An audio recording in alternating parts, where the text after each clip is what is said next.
and you guys are going in, so some things just can't be controlled. But that said, we're going to start with Delegate Kaufman on House Bill 1237, and I'm going to call up your sponsor panel. Is that yes? Okay.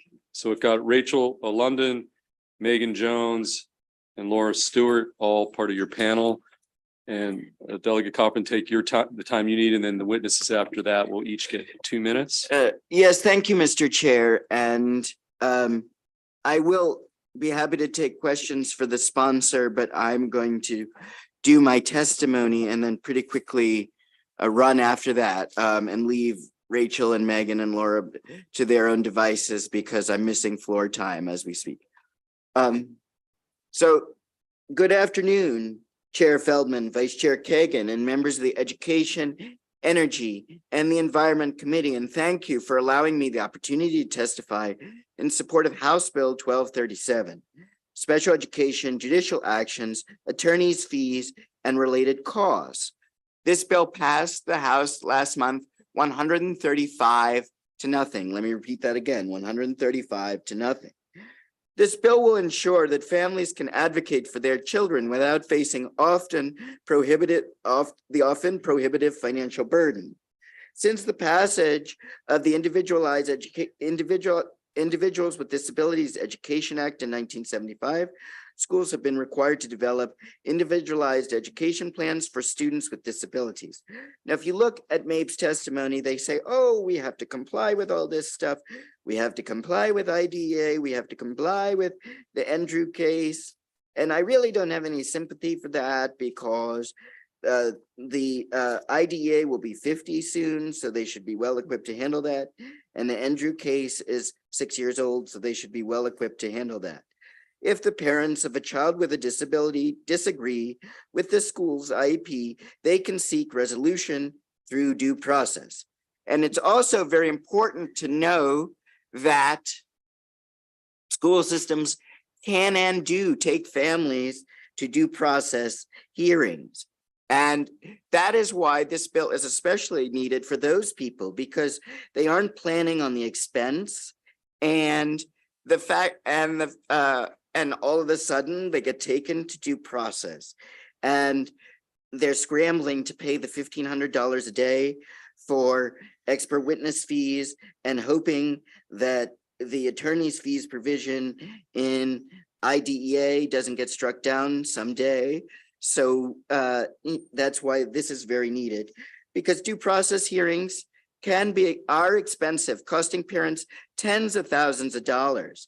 HB 1237 will lower the often prohibitive financial burden on families by requiring the school system to pay a prevailing family's attorney's fees and expert witness fees. Again, my opponents will point out that attorney's fees are already provided for in IDEA, but with the way the courts are going these days, we want to codify it in Maryland law. The reimbursement for attorney's fees and expert witness fees will drastically lower the cost of hearings, allowing more families the opportunity to advocate for their child's education. The Maryland Association of Board of Education claims that this bill would have a significant financial impact on school systems. However, an investigation conducted by the Baltimore Sun found that from 2014 to 2019, school systems won 85% of the cases in Maryland. And I think that's what a lot of this opposition is rooted in, frankly. The schools, boards and the school superintendents want to maintain their dominance over families. In fact, in those 5 years that the Baltimore Sun studied, the parents only prevailed in 14 special education court cases, 14 in 5 years. Furthermore, Montgomery County Public Schools, which I attended, has a budget of over $3 billion, that's billion with a B, dollars. And they have a line item for special education legal expenses, which families sure do not. Baltimore County has a budget of over $2.5 billion.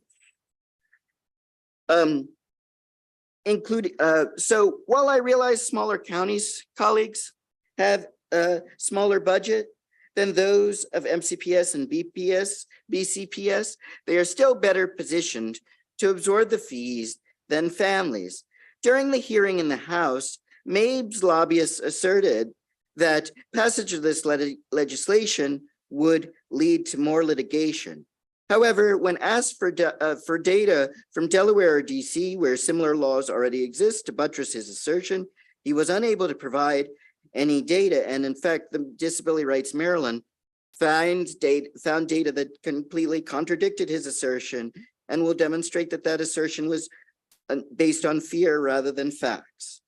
While the Maryland Association for Justice has raised concerns over the bill, their reasoning is based on far-fetched hypotheticals. Now, I'm on the Judiciary Committee, so that committee is the king of hypotheticals. But even for me, this is quite a stretch.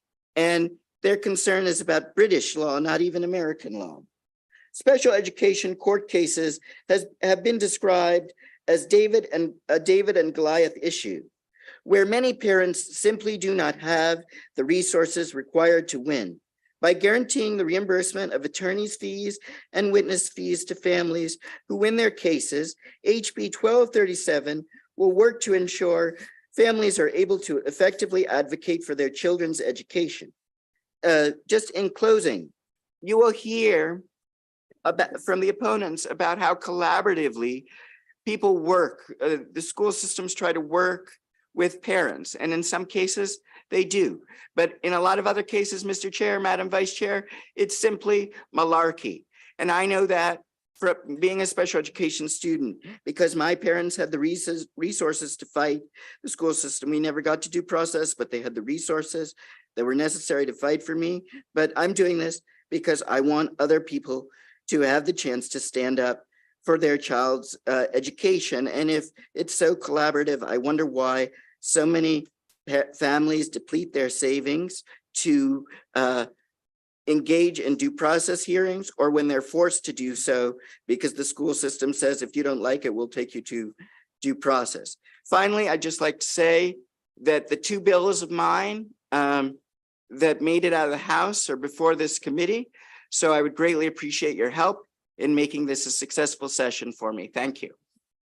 Okay, thank you, Delegate Kaufman. Ms. London, why don't you go next and we'll go down the row. 2 minutes each and you'll be on the clock Great, here. thank you, Mr. Chair, Ms. Vice Chair. I am Rachel London, the Executive Director of the Maryland Developmental Disabilities Council, statewide public policy organization. I'm here today in strong support of House Bill 1237. It is really just another tool in the toolbox. I think I've said that here a couple of times now this session, and it's about equity and access. A couple of points. Yes, families can already get attorney fees in federal law. As Delegate said, codifying it in state law is equally important. However, federal law does not allow families to recover expert witness fees. They would only recover those fees with House Bill 1237 if they win a case. What you've already heard is that's really not that likely, right? In the last 5 years, so if we take 2018 to now, there were 92 cases. Families won 24 of them. So the other big piece I want to reiterate, and my colleague will talk about the data from Delaware, is this did pass in Delaware and DC, our neighboring states. The other thing is that when these cases are brought by either party, I think this is the audience. Oh. School systems employees are often the experts. So they can be certified as experts. They can be used by the school system as experts. And there's no real additional cost for the school system. The same cannot be said for families who do have to bring in their own experts. So again, this bill simply gives families another tool and a greater ability to exercise their rights under federal law. Thank you. Okay, thank you. Next up, tell us your name. You got 2 minutes and then we're done with the panel. We'll take questions. Thank you, Mr. Chair, Madam Vice Chair, and members of the committee. My name is Megan Jones, and I am a senior attorney with Disability Rights Maryland, the state's protection and advocacy. I'm on our education team. As Ms. London said, the this bill is about access and about equity, and it's not going to open the floodgates of litigation. In Delaware, which passed a similar bill in 2012, in the 10 years prior to passing their bill, there were 84 due process hearings. And in the 10 years after, there were only 81 due process hearings. So it's substantially unchanged numbers here. And the importance of this is that school districts have a ready-made pool of experts with their staff.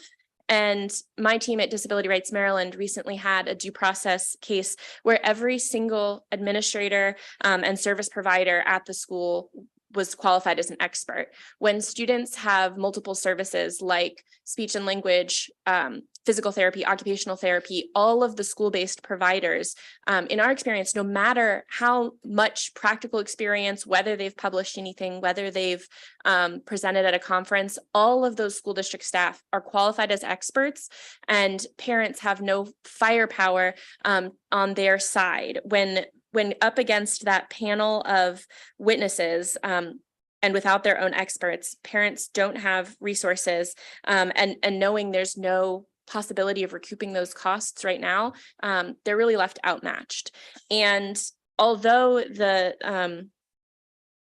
there is an opportunity for parents to request independent evaluations so that they're not left without an expert, if the school district disagrees with that need, they can take the parents to due process, leaving them without an expert, without an evaluation, and without any way to meaningfully advocate for the services their student needs. Okay, Ms. Stewart, why don't you here? 2 minutes. Good afternoon. My name is Laura Stewart, and I'm here to represent Free State PTA, which is our statewide PTA organization representing over 50,000 members and over 500 public schools. They dealt with the legal and the core issue. I'm here to let you know that mental health issues is one of the very top issues we hear about from our parents and at Free State PTA. COVID has really hurt our kids in special education, and they need these services. And a lot of times the only way to get services is to have a hearing. And it is not equitable that only parents with resources can go into this hearing knowing that they can pay for the witness and the legal fees that they need to pay for. Many do not have that option, and therefore it just stops them from being able to advocate effectively for their children. And every child deserves a free and equitable education. So that is why I'm here today, to impress upon you how important it is to our organization that every child is receiving the education that they need from the state of Maryland. And therefore, we strongly support HB 1237, I believe. 1237. There's a lot of bills we're advocating for, but thank you so much for listening. Okay, thank you. Any questions for either Delegate Kaufman or any of the sponsor panels? Okay. I just want to say one thing I forgot, Mr. Chair, if it's okay. Sure. And then I have to run, is that based on what I hear, the average expert witness is $1,500 a day. And, you know, school systems have those people on staff, as Miss Megan said. So it really, it hurts families, the cost. Thank you. Okay, well, thank you to the entire panel and to Delegate Kaufman for the bill. And we do have 2 unfavorables signed up, John Wollums and George Tolley, and they're signed up unfavorable. And that's the extent of the witnesses on this bill, live but in-person witnesses.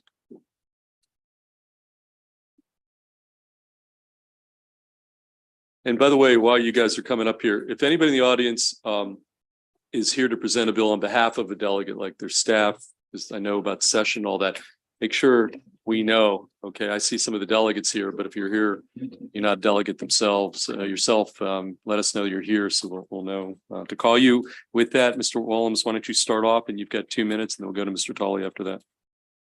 Mr. Chairman, Madam Vice Chair, members of the committee, John Wollums, representing the Maryland Association of Boards of Education, here today to testify in opposition to House Bill 1237.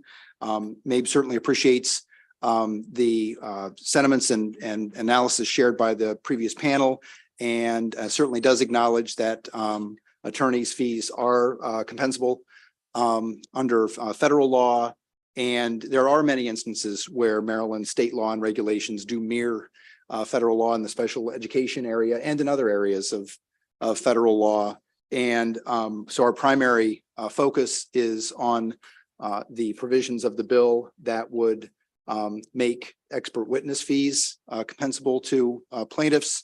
And we raise concerns about the diversion of time and resources in an area not devoted to the instruction of students with special needs, but to litigation. And again, appreciate the data shared with regard to Delaware, but the availability of expert witness fees are substantial in terms of, I think, perhaps luring folks to thinking that it is worth pursuing litigation rather than what is federally intended and intended under Maryland state law, which is a collaborative process.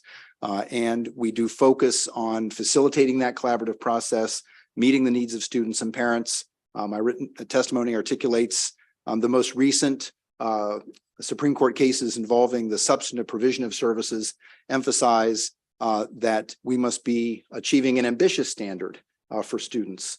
And so we certainly hope that school systems are working to achieve that and do not believe that House Bill 1237 will aid in doing so. Thank you. Okay, Mr. Tully. Mr. Chairman, Madam Vice Chair, members of the committee, my name is George Tolley. I'm a practicing lawyer and here representing the Maryland Association for Justice. I'm a resident of District 31, so I say hello to my senator. And I'm here asking for an unfavorable vote. In terms of where we come from, and it's set out in our written testimony, there is an American rule and a British rule. And what you heard is that my opposition is based on far-fetched hypotheticals that if we start changing the way parties to litigation are funded, and we do that by making the loser pay the winner's fees, we move closer to the system they have in the United Kingdom, which is generally unfavorable to individuals without access to money and power. The system is rigged. The litigation system is rigged to a certain extent already, and individuals and entities with access to money and power have an advantage. They can outspend you, and school systems, no offense, can outspend these parents. I heard that Delaware has adopted this rule and that their experience is that it doesn't increase access to justice. The same number of families every year still file. It hasn't increased the number of families who can afford to enter the system. It's the same number now as it was before. I've testified in this bill before, and I thought that the purpose was to make it easier for families to seek justice in these hearings. But if it doesn't increase the frequency with which families access the system, how is it better? I will also point out, it may have passed the House unanimously. This committee's predecessor, EEE, unanimously voted unfavorably on this bill when it was the minority leaders, Delegate Lutke's bill in 2019, 10-0. My time is up. Thank you. Okay, we've got Senator Carrozza. Mr. Chair, and Mr. Williams, this is for you. And this is more, I know we're focused on this bill on attorney's fees, but I guess I wanted to take a step back because I think there are issues when you get to the point where there's legal action. And it seems to me that there is some level of frustration within the system with some parents and also some administrators and teachers that the IEP process can be a frustrating one, and which it seems to me then looks like it may lead to legal action in some cases. I guess, and so taking a step back from that, has MABE or have you worked with other organizations that might look at how we can improve the process itself for IEPs, so then we can avoid that, like, as I think we want to avoid legal action. So what can we do to improve on the front end of this process? Senator, maybe three answers. One is, we firmly believe there are a lot of happy customers relative to the 70,000 students with IEPs and 504 plans among the 850 to 900,000 students in the state. And that is through the collaborative IEP process where parents are involved and they're advocates and school system professionals who I will say have dedicated their professional careers to working primarily with students with physical and developmental disabilities. And so you have speech pathologists, occupational therapists, counselors, et cetera. And so there is a lot of collaboration ongoing. There are examples, and I know it's been noted this session, though, for the second point, that in 2020, a bill passed to establish an ombudsman's office focusing on special education, and that office was never funded. So there is an opportunity there to take action to make the state level availability of resources to parents more robust. And there are some examples, I believe, in some states in DC adjacent to us that perhaps do a better job in terms of making those services transparent. Although, to give credit where credit's due, Disability Rights Maryland does a wonderful job. They have wonderful resources, and their sister organizations in other states and do the same thing. Lastly, I would say that recognizing as we go back and forth about 14 cases and 80 cases and 70 cases, that's still a phenomenally low number relative to the tens of thousands of students being served. And so we do tend to focus in these bills on the high profile cases that go to litigation. Look, Maryland gave rise to the Supreme Court case. Schaefer v. Wiest is a Montgomery County school system case, but those are rare instances where things go so badly and the collaboration fails that leads to those acrimonious and litigious situations. So, but the ombudsman's office is an opportunity, and I think working with the Maryland State Department of Education, there's a transition to a new director of the Special Education Division, and working with them, I think there's opportunity during the interim to address a number of the issues raised this session in bills on special education. Okay, Senator Watson. Thank you, Mr. Chair. I think I heard in the testimony it was mentioned that, the access to money, and this is only for the wealthy who can afford these types of things. And you believe that success means increasing access to the system. And it's counterintuitive to me, because the typical parent probably cannot afford an expert witness. But if it's an expert witness that'll be required to prove that their child is not receiving the services provided, and they have to take up the challenge to take the school system to task and win, why on earth would you think that they should not have the right to have that expert witness fees paid? And it's an excellent question, and it gets to the heart of what do we do about people who have, for whom there's a great deal of sympathy and they should have access to justice, but in the current system, they don't, without doing violence to the rule that keeps the courthouse doors open for everyone. Because that's the far-fetched hypothetical, sure, but the folks at JPR, where you used to be, and judiciary, they know that slippery slopes are real. And when you start eroding these rules, then it's just easier to do it again for the next one. And you eventually have people saying, well, there's five or 15 or 50 different examples of where the legislature has done shifting fees or paying for expert witnesses for the winner. That's why we oppose it. It's not because we don't have sympathy for the children or the families who are not being treated. They should have due process. And there are ways that you can fix the inequity of the expert witnesses. I heard that was a complaint. That doesn't involve shifting the fees. It's a matter of who's qualified and who's not. If the schools have a built-in advantage because teachers can testify, change the rule. Treating physicians can testify. A treating physiatrist could cover the waterfront on occupational and physical therapy, I would imagine, although I'm certainly not an expert in this area. And a neuropsychologist can pick up the slack elsewhere. And most of these kids have been tested by those folks. All the time. I mean, I think it was last year, or the year before, related to the pandemic, we made sure that folks who were being evicted, and by many accounts, they were being evicted because they were not paying, had access to counsel. Funds were provided to help these folks to stand up and defend themselves. I don't see this as any difference, especially when it comes to parents in this very highly impacted subgroup of kids who continue to underperform. We all know this, right? And so I think, and I'm one who usually sides with Mabe. I've been around for a little bit, but in this instance, I think this bill makes a lot of sense. And it simply says, unless there's some nuance that I'm missing, if a parent takes the school to task in fighting for their children, and IEPs and those types of things, and they win, they have to enlist the support of an expert witness. How many of these parents can really articulate the challenges that their children are facing in our school system?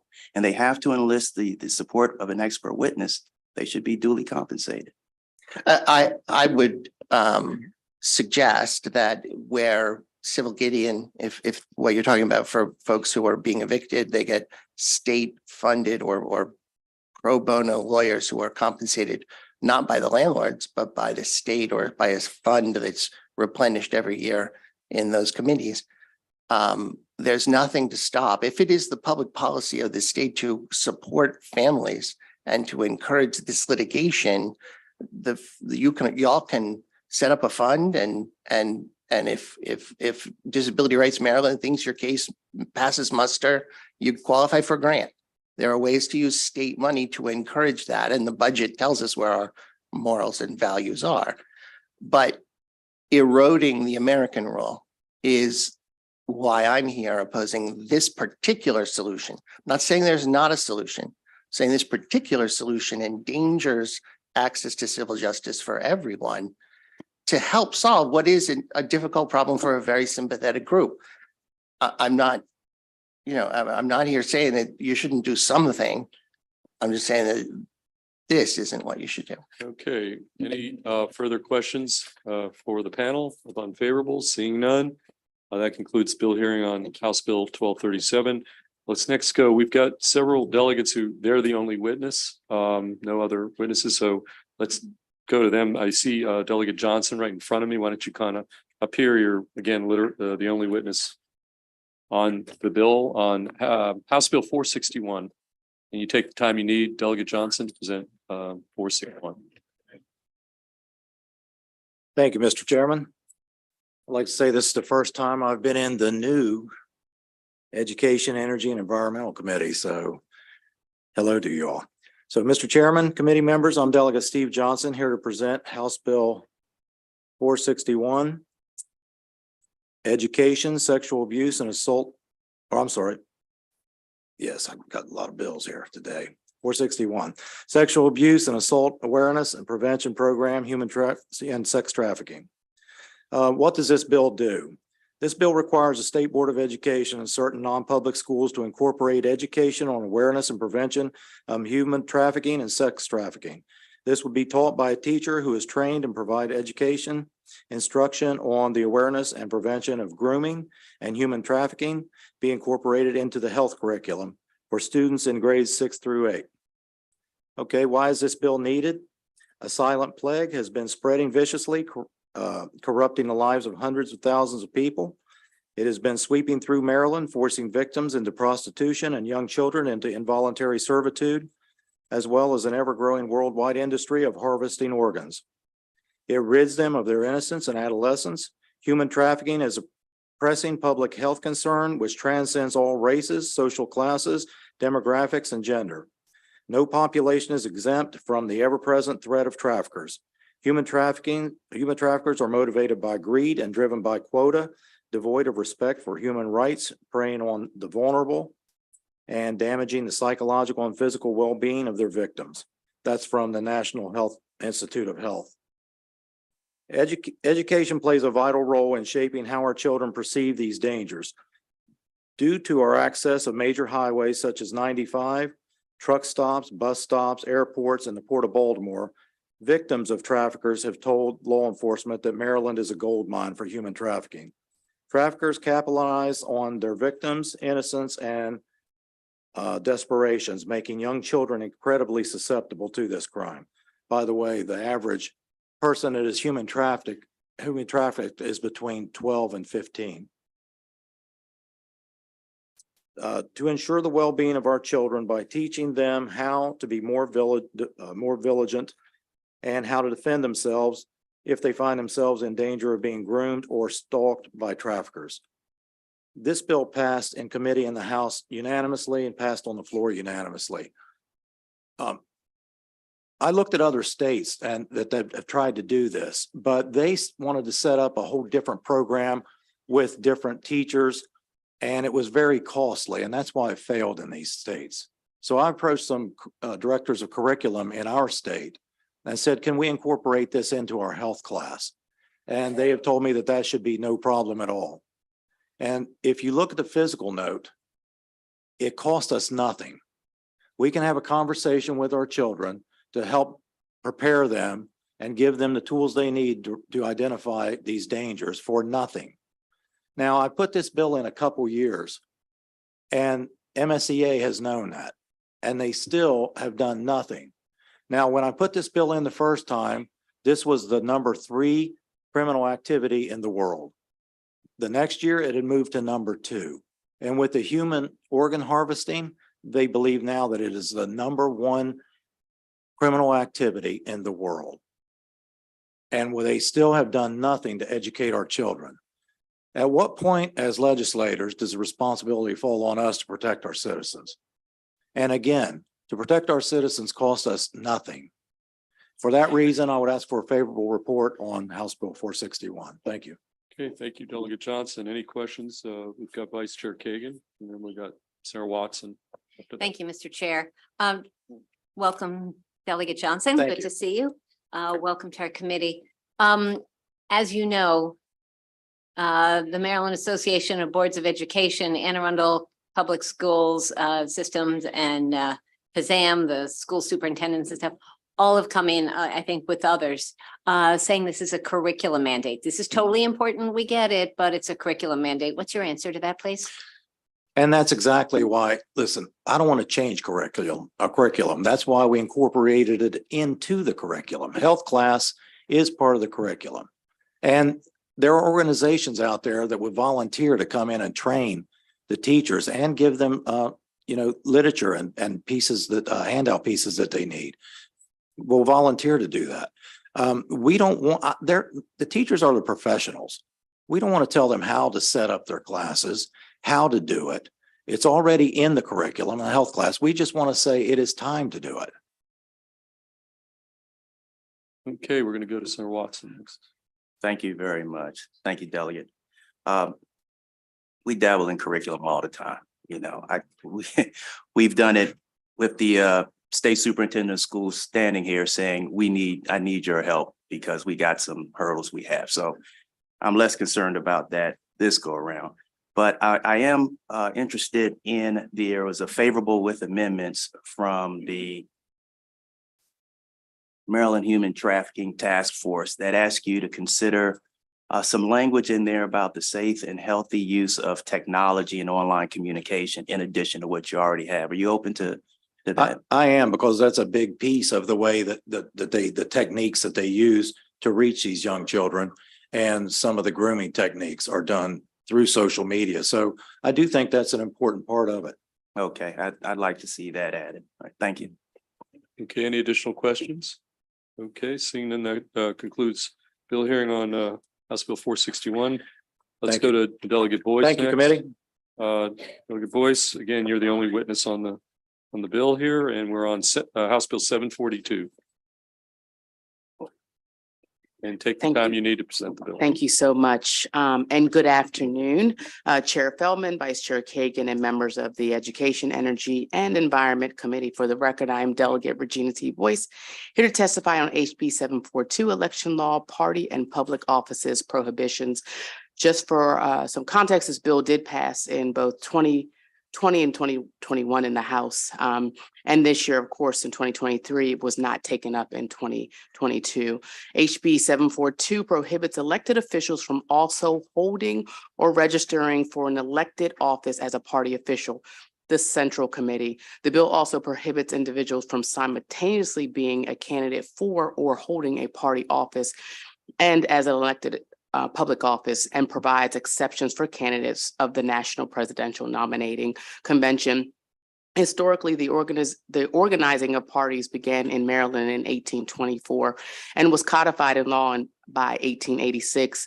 It is stated in the Maryland Manual that when primary elections developed at the end of the 19th century, state central committees formed to oversee their conduct. The role of the State Central Committee, grassroots elected volunteers, is to build party organizations in each jurisdiction and with each party. Organizing is done, of course, in many ways: registering residents to vote, organizing and encouraging voter turnout during the primary and general elections, fundraising for the party, organizing volunteers for the party to elect party candidates, and facilitating the vacancies process to provide nominations to the governor when a delegate or senator resigns or is removed from office. The practice of holding dual positions as an elected official and a central committee member has been questionable. The dual positions pose an interesting dynamic that is imbalanced and a conflict of interest. And when I say conflict of interest, it certainly erodes the power of the committee. If an elected official is also sitting on that committee, they cannot necessarily exercise I would say, while they're voluntary and they're not paid, their duties as central committee members. And so I hope, as in the past, that this bill creates the needed dialogue around this questionable practice that, in my opinion, does not accurately serve the true democratic role of the party organization. And with that, I thank you, and my constituents thank you, and I urge your favorable report. Okay, thank you. Any questions for Delegate Boyce? Yes. Thank you, Mr. Chair. Good afternoon, Delegate. Good to see you. Senator. So I just glanced at the fiscal note with a summary. So am I reading this correctly?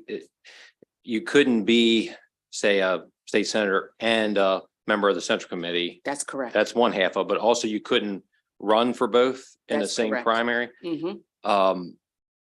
I question with that, like the second half, I get that. I understand it. I was in that boat. I was running for state senate and Central Committee. Once I won the general election, then prior to being sworn in, I resigned as a member of Central Committee because it was my personal thought is I was not comfortable doing both jobs. I thought I need to give everything to being a senator and not have that. So what was the thought in there that why have both things? Why not just say you can't hold both offices? Why? Because let me finish real quick. Especially in some of these areas now, we know most of our elections are determined in primaries because of the way the maps are. Mhm. So a lot of folks, they might want to serve the party in case they lose that, they might lose their primary. Say you could have 7 people run for 3 delegate spots and they finish 4th, but they do win the Central Committee, so they could stay on that. So was there any thought of splitting those up and just having where you can't hold both offices? So respectfully, I think it's exactly for the reason you stated. Look, you want to be a central committee member and help organize your party, or you want to be an elected official. I think, to me, that's the issue right there. I think we do see where people are, unfortunately, and no disrespect to you, that they do run for both in case they can get one or the other. They're two distinctly different positions. When we think about, if we want to think about this past election and how there seemed to be a very hard time finding people who either are helping you organize or knock doors or fundraise. To me, the Central Committee is the body that helps lift up and train up those individuals that do end up help us either be fundraisers or be people who are your campaign managers or your people who are your field directors. And we don't have that if my intention is I want to get whichever position the constituents want, quote unquote, me to have. And so I do think they're two distinctly different, and one should decide if they want to be an elected official as a part of a body such as this, or if they actually just want to be a party member where they can hone in and build those organizing skills for a political party. Quick follow-up. So Yes, sir. my situation is actually a little bit more unique because I was running for Central Committee. And then unfortunately, we had one of our previous senators passed away while in office. They had, get somebody on the primary ballot. So mine was a little different. I wasn't running for like both from the very beginning, but thank you for that explanation and No problem. look forward to discussing it. Okay, Senator Washington. Thank you. And thank you, Della, for bringing this bill again. This is just a drafting question, because I like the bill. Throughout the code, it refers to political party, but in E, you hold a party office. Is there a reason it's not political party and just party? I'm sorry, can you Yeah, state yeah. the So it's on section? your page 2, section right above 8-501, line 24, 25. An individual simultaneously may not hold a party office and an elected public office, and other parts it says political party, and I just didn't know if there's a reason. Senator, it's for clarification. I think in code, Central Committee is referred to as the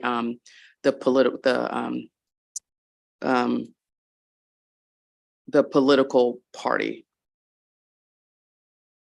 So you may not.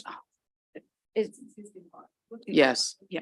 22, it also has a similar reference to party office. They may just not want to repeat the term consistently. Okay. Well, we're But yes, it is Senator, it is somewhat confusing, but it is in code. That's how they. okay. So everyone knows if you say party, you're talking about this. You're talking about the Central Committee. And then there's national party. Right, and so. And there's an exception for that. Yes, ma'am. Okay, Yep. Great. All right. Okay, we're gonna go to Senator Brooks and Senator Simon Air. And just for folks in the audience, we'll take Delegate Bandari next because you're here alone, and then we'll go to you, Delegate Solomon, because you've got a lot of witnesses. Okay, so Senator Brooks? Thanks, Chair. Thanks for the bill. Yes, sir. Delegate. Yeah, quick question. I guess you don't want people to play both the major league and the minor leagues at the same time, right? If you want to call it the minor league. Yeah. Quick question. How many other say, I guess, district, I wouldn't say district, counties in the Baltimore City that currently have people running in both? I don't know the exact districts, but I know that there are 7 currently in the state. 7 currently in the state. I see. And let me ask you this, is there something that could be amended in your bylaws to prevent that? Absolutely correct. It can be, but it has not been. So I continue to bring this bill. Oh, okay. All righty. Okay, Thank Senator you. Simon Air, and then we'll go back to Senator Watson. Senator Simon Air? Again, Delegate. Good to see you again, Senator. Yeah, this actually happens in our county and I've seen it. Somebody who's in office has the name ID and it's really hard to win a Central Committee. And with the name ID, it's almost, they always get that. Exactly. But one of my question is, because in my district, we actually have this case. Okay. So is this retroactive? No, or sir. It would be the next gubernatorial election? Yes, sir. Okay. Yes, sir. Thank you for that question. Okay, Senator Watson, then Vice Chair Kagan. Yep, quick question. Good to Yes, see sir. you. Good Delegate to see Boyce. you always. So, so the scenario is I'm on the Central Committee. There is an open office in my district. Okay. Am I going to be required to resign my office if I want to be someone who can stand for that position? I would argue if you then are holding 2 positions and this bill passes, you would have to resign from your Central Committee position. So there's an issue that I have because there's a fixed number of Central Committee members per district. That's right. And if you have to leave your seat, you're actually diluting the collective power of your district to make a decision on what's best for your district. And so I would hope that you would consider some small amendment that basically puts a certain time frame in there that if you are a sitting central committee member and an opening occurs, you can run for that opening, you know, and after X amount of time, if you win, you know, within 30 days, you are required to resign your central committee position. Maybe I should check with council. I'm not sure it would play out in that way. And I have to embarrassingly say, I'm not sure it plays out in that way. I'm not sure. I guess what I'm hearing you saying, you would want something specifically to say that, and this is somewhere we also disagree too. I don't believe members are necessarily candidates for replacements, but if they decided that they wanted to, that those individuals would then hold those two positions until they resign a position. Is that what I'm hearing you say? Because I mean, if I'm a central committee member and I decide that I don't want to be a central committee member anymore, the central committee would have to go through a process to elect a new individual. Central committee goes through the process, but recognizing there are different standards the way each county works. So That's true, which is also an issue, respectfully. Each district has four central committee members, right? If I lose a central committee member and there is an opening in my district, you know, I firmly believe that it is the members of the central committee members that represent my district who are best suited to determine what's best for our district in terms of a replacement, even though that vote goes to the at-large committee. Yes, sir. But it's my understanding in some districts and possibly Baltimore City, there is what we like to talk about, local courtesy, provided when these openings occur.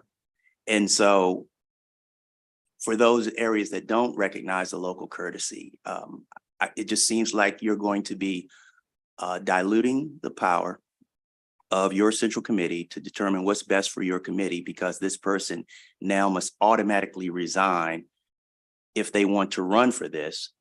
And it's not the situation, and they have to make that decision before they're actually in two simultaneous positions. I understand what you're saying, and I'm not 100% sure if this bill speaks to that process of nominating nominations. And what I hear you saying is I could essentially run and necessarily not win the nomination and therefore then would be resigned. Is that what I'm hearing you saying? And if the body wants to create that clarifying amendment, I'd certainly be open to it. Okay, we'll go to Vice Chair Kagan. I would note, and we had Delegate Kaufman up here just before. That was his scenario. We had Delegate Foley from my own district a year ago. Right. Kathleen Dumais became a, so this scenario of being on the Central Committee opening comes up a lot. Yes. Yeah. So Vice Chair Kagan. Yeah. Thank you, Chair. Delegate Boyce, thank you for the bill and for the thoughtfulness that you're answering these questions. I have a couple of questions. If you look at your bill on page 2, there's on line 21 through 25 is where I am. So it first says may not be a candidate for both party office and elective public office. And then 24, 25, it says that you can't simultaneously hold party office and elective office. So, so where that takes me to is two things, but primarily there are party offices that are honorary. Witness the senator from District 45, who was the state party, what was he, vice chair or something like that. That was not elected by the people. There's also the elected by people versus elected by party folks. So I don't know if elected is the same for you, may not hold office or run for. I think elected in this term means that we were elected by on the ballot. Yes. By the voters. So that would presumably leave out all state central committee people. So it should, yes. Okay, in the Maryland manual online, it says specifically that that honorary members may include elected Democratic officials. So this is the Democratic, I mean, that's what I looked up, officials such as the governor, lieutenant governor, attorney general, comptroller, the treasurer, U.S. senator, U.S. rep, all the stuff. So So I think maybe some clarification that certainly if Governor Moore wants to be an honorary member of the Maryland State Democratic Party, that Can you, he Uh, wouldn't preclude. be sure, precluded can by this you, does it go on to say what their responsibilities would or wouldn't be? And would that be up to the local jurisdiction bylaws? If you're honorary, does that mean that you Honorary, non-voting.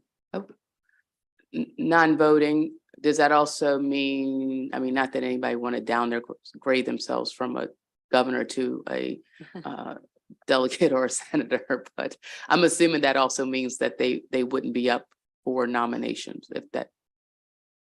Well, the first example I gave you was with the senator from District 45, Senator McCray, who is a sitting senator and has been in leadership of the state party. And that was not elected by the people, but That's he has right. been in statewide party leadership. So right now, this bill, as it got out of the House, says that they cannot simultaneously hold both offices. And so again, that might, I just wonder whether you would be open to a clarifying or tightening, because I'm happy to, but I thought that the bill as drafted for the last couple of years did clarify that, but if it doesn't, I'm be open into an amendment that Okay. would do so. And then, so maybe council, maybe we can think about it. So I like the concept. I just want to make sure there aren't unintended consequences and we Sure. can't have our, governor and I attorney understand. general and stuff serve.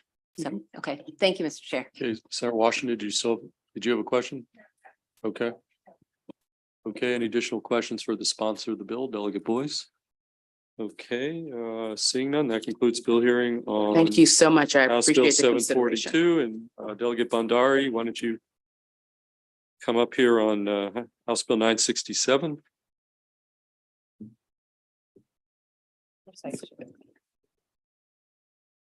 Good afternoon, Chairman, Mr. Feldman, Vice Chair Kagan, and members of EEE Committee Education, Energy and Environment Committee. For the record, I'm Delegate Harry Bandari, represent Baltimore County District 8. I'm here today to present HB 967, which proposes a recognizing October 5 is the Shea Day in Maryland. I will be giving some evidences why this is more than just the commemorative days. This festival is celebrated by the South Asian community, including Nepali Americans, Indian Americans, Bhutanese American, and Bangladeshi Americans, and commemorates the victory of good over evil. And the central cultural belief that the world is one family, embodied by the Sanskrit phrase, it's called Vashundhaiva Kutumbakam. And the Asian American population in the United States is growing. There are 21 million Asian Americans now. And by 2060, it is predicted that there will be double. But unfortunately, only 3% of Asian American, they contact their elected officers. And fostering a culture of civic engagement that encourages participation in democratic process is very crucial. And recognizing this, the Shea Day is a step in the right direction. It will not cost anything for the state. And our state has a significant population of South Asian with over 475,000 Asian Americans residing in our state. Particularly, they live in this majority of the big jurisdiction, Montgomery County, Howard County, Baltimore County, Baltimore City. And according to the latest American survey, and recognizing this day will help this community feel at home in our state. My research on political participation and linguistic integration of minorities, my PhD research, has revealed that many individuals within the Asian American community do not feel recognized or represented in political and cultural discourse.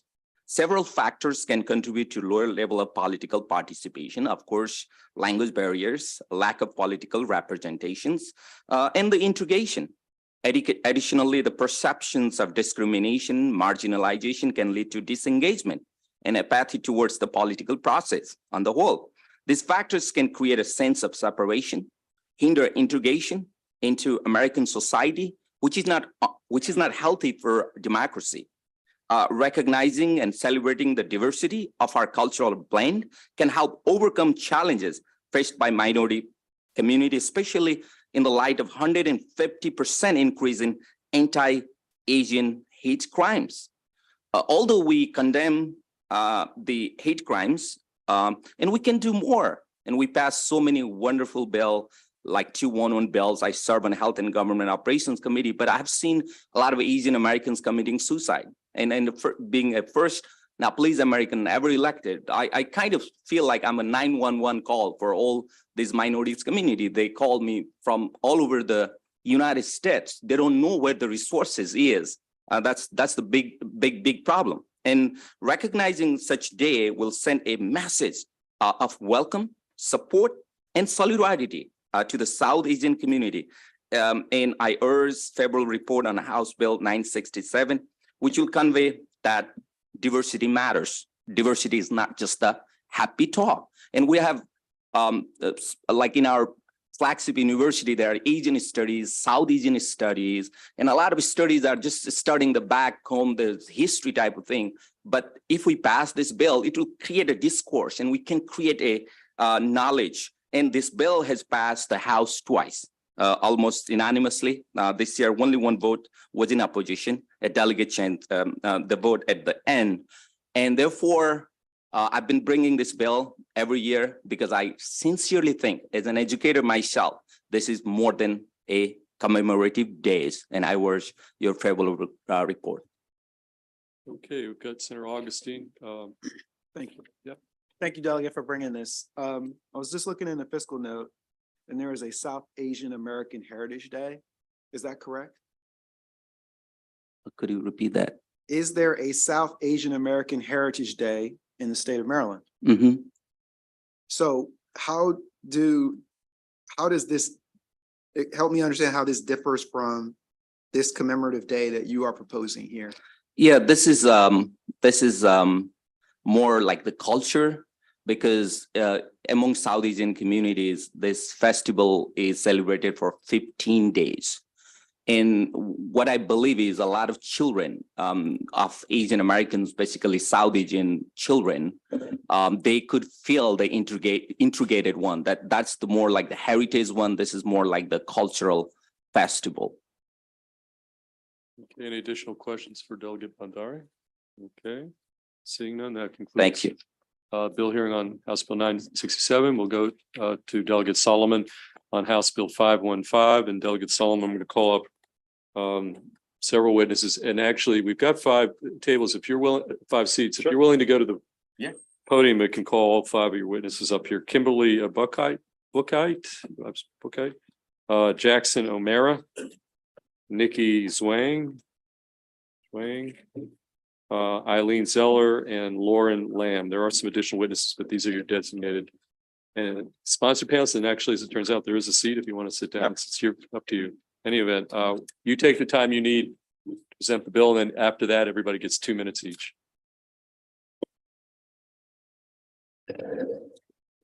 Thank you, Mr. Chair. It's good to see you. It's I think the first time that I've been to this committee as well. So thank you for your thoughtfulness. I know at this late point in session.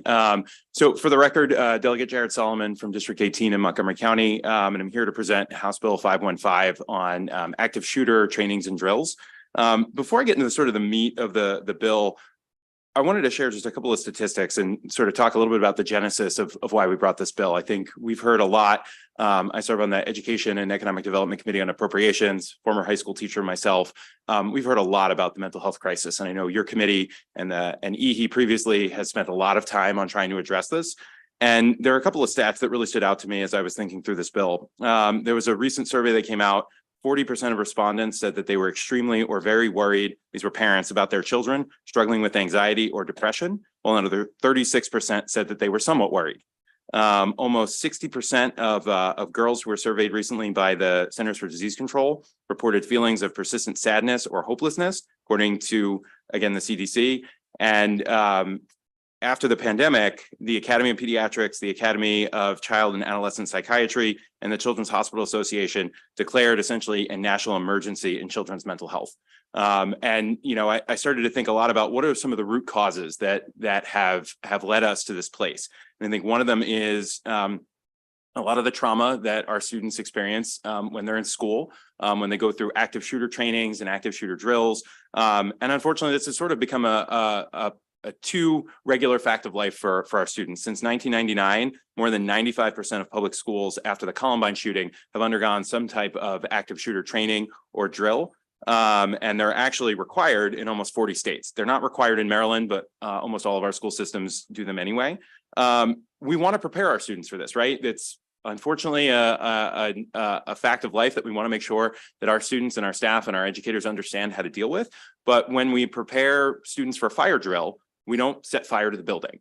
We don't mimic the actual fire. We have conversations with our students at all age levels to make sure that they understand what to do in the event of a real emergency. And that's basically what we're asking for in this bill. So I wanted to, I'll walk through the bill, but I think what was really telling is, as I was talking to many of my colleagues as we were working on this bill, I heard stories from parents who literally told me that they would pick up their child and be told, hey, what did you do today in school? Oh, well, we huddled in the corner for 3 hours today and pretended that we were dead. And that was the first of any inkling or notice that a parent, our colleagues, had gotten that this had happened in their school. So first and foremost, the most important piece of this bill is notification. And I'll say that the bill underwent some really constructive bipartisan amendments in the Ways and Means Committee. So what we did was we required that at the beginning of a school year, the schools have to essentially notify parents the month when a training or a drill would take place so that they can be prepared. We don't want it to necessarily be the exact day. We'll leave discretion up to an individual school to figure that out. And we know that there might be some security concerns, or just as a former teacher, and I worked as a school administrator as well, it's really impossible to game out your entire schedule at the beginning of the year, but we want at least there to be some notification at both the beginning for staff, students, and parents. And then afterwards, we want something to be sent home to say, hey, your kid might come home today and tell you that this happened. We want to prepare you. We want you to be ready to have that conversation at the dinner table about what that made them feel like, the issues that come up after. The second piece of the bill is to make sure that these trainings and drills are age appropriate and trauma informed, that schools are deliberate in knowing that if you have students who have experienced the trauma of gun violence, and you're going to hear from folks today who have that firsthand, that they're given maybe a little bit of an extra handhold, or somebody pulls them inside and says, tomorrow this is going to happen. Maybe this is a good day for you to stay home. Or we're going to make sure that you get that extra wraparound support to make sure that we're not re-traumatizing you. And that after drills take place or trainings take place, that there are mental health resources made available to staff and students, because we know these events are often just as traumatizing for a teacher who's told, hey, you've got to throw your life, you have to throw your body in front of the door and take bullets for your students. That's really traumatizing for a teacher. So we want to make sure that those kind of resources are available afterwards. 3, we ask for there to be some data collection. So we asked the Maryland Center on School Safety, who you're going to hear from, and I have to just give the center and their team incredible credit. We've worked hand in glove on this bill since the very beginning, since we started drafting it. They came in favorable with amendments in Ways and Means. They're here favorably. We made, again, some really sensible changes, but what it asks is schools and school systems to collect data. They can just be surveys on how students staff felt about this. And it asks the Center on School Safety to partner with either a federal research entity like a Westat, or we have some incredible research universities, obviously in the state, who I know are really interested in doing this kind of work, to look at best practices and the data that they're collecting on these drills and trainings, and see if there's changes and things that we need to make. And then lastly, the other piece of this bill is it requires annual notification of our state's safe storage laws. And I will say the minority leader in Ways and Means actually spoke in favor, in particular, of that provision of the bill when this came out of the Ways and Means Committee. And again, we made some tweaks there in Ways and Means. MSDE came in favorable with amendment in the House. This was their big change. They wanted to make sure that they didn't really have a role to play in this, which we thought was very reasonable. So essentially, the Center on School Safety would be required to work with the state police to essentially just get the language of what the safe storage laws are in the state of Maryland, and make sure that at least once a year, school systems send them home. Put it in the packet at back to school night, send it out in, your welcome to school email. We know that 80% of the guns that are used in school shootings come from unlocked firearms or unsecured firearms in homes. And the last piece that I'll mention on the sort of nuts and bolts of the bill, because you're going to see this in the opposition testimony, the bill also bans live simulations. So we said, you don't mimic a fire when you're practicing a fire drill. So what this bill would do is say you cannot use live simulation bullets, you can't use fake blood. Again, we worked with law enforcement on this bill as well. Unfortunately, he couldn't be here today, but Sheriff Wee from Montgomery County, there's testimony that we uploaded for him. We allow this to happen after school on a voluntary basis. So if you are a member of law enforcement, we know the training obviously for our local police and law enforcement is different than the trainings we may want to put our kids through. That's still totally allowed under this bill. It just has to take place after school hours. And if staff and students want to participate in it, it is voluntary. It can't be mandated. So, again, I'll point out MSDE was in favor. They're really the only organization that you're going to hear today in opposition is the Board of Ed. We worked hand in glove with the Office of School Safety that's going to be responsible for carrying this out. You're going to hear from students, teachers, parents about how important this is. And so I just, again, really appreciate your thoughtfulness at this late point in session and would ask for a favorable report of the bill. Thank you. Okay, thank you, Delegate Solomon. Do you have a sequence? Who you'd like to go next? And go ahead. Okay, let's just go down the whole row and then we'll take questions. Thank you to the committee for having me today. For the record, my name is Lauren Lamb. I'm a former high school teacher, and I'm here on behalf of the Maryland State Education Association in strong support of House Bill 515. I think we can all agree that every child deserves to feel safe when they go to school. But unfortunately, students today have to carry the heavy burden of knowing how common gun violence in schools is. Since 2020, firearms are the leading cause of death for children in the US. This is unacceptable, and we need to do more to keep students safe both in and out of school. So as the delegate said, more than 95% of schools use lockdown drills, but we don't have good data on whether or not active shooter drills are actually effective in keeping students safe. What we do know from the National Association of School Psychologists is that drills that are unannounced or overly realistic can cause students trauma and anxiety rather than preparing anyone. As an educator, I know firsthand how distressing active shooter drills can be to both students and staff. This bill takes several important steps to the end of making those not overly realistic, announced in advance, and in line with the data we have. So we thank the advocates on this bill and the sponsor, and I urge the committee to issue a favorable report. Thank you. Okay, thank you. Want to just pass that mic down and tell us who you are, and you've got 2 minutes. Good afternoon, Chairman Feldman and committee members. I am Kim Buckheit, speaking on behalf of the Maryland Center for School Safety. And thank you for the opportunity to offer testimony for House Bill 515, expanding upon our written response that you have already. The goal of trainings, drills, and exercises is to prepare professionals, students, and parents to take the necessary steps to ensure safety and save lives. These efforts are an essential part of emergency preparedness. A coordinated emergency response requires each individual to carry out their specific duties and responsibilities. The trainings, drills, and exercises that occur to prepare each group of individuals should vary. The House Bill 515 does not preclude first responders for continuing to train separately using tactical training and realistic exercise scenarios. First responder training happens separate from the training and drills students, parents, and school personnel engage in to learn and rehearse the steps they would take in the event of an active shooter. MCSS recognizes that today school staff, students, and parents balance teaching situational awareness and planning for the possibility of terrible circumstances while reducing fear and crippling anxiety. It's important to recognize that unfortunately, students are conscious of the possibility of danger at school, whether adults speak about it or not.